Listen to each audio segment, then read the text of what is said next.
तर माणिकराव कोकाटेंची आमदारकी आणि मंत्रिपद राहणार की नाही याबाबत टांगती तलवार अद्यापही कायम आहे।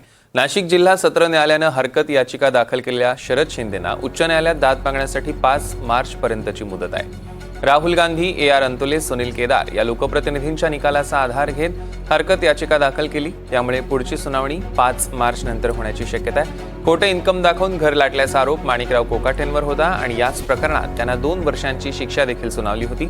सध्या माणिकराव कोकाटे जामिनावर आहेत, त्यामुळे 5 मार्च नंतर होणाऱ्या सुनावणीवरच माणिकराव कोकाटेंची आमदारकी आणि मंत्रिपद राहणार की नाही हे ठरणार आहे। नेमकं आज आत्ताच्या हिरिंगला काय एक मिनिट ते काय म्हणते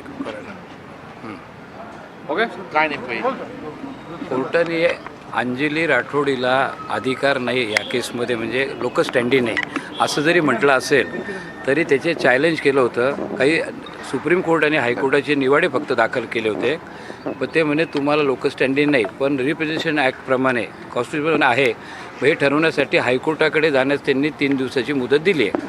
आता हायकोर्टामध्ये 5 तारखेच्या आत आम्ही दाखल करू ते प्रकरण, पण आता त्यांनी जे शिक्षेला स्थगिती मिळावी हा अर्ज त्याच्यावर निर्णय द्यायला त्यांनी नकार दिला। आज ते 5 तारखेला ठेवलं, तर 5 तारखेला पुढे काय होतं आणि हायकोर्टात काय होतं आम्ही आपल्याला कळवतो।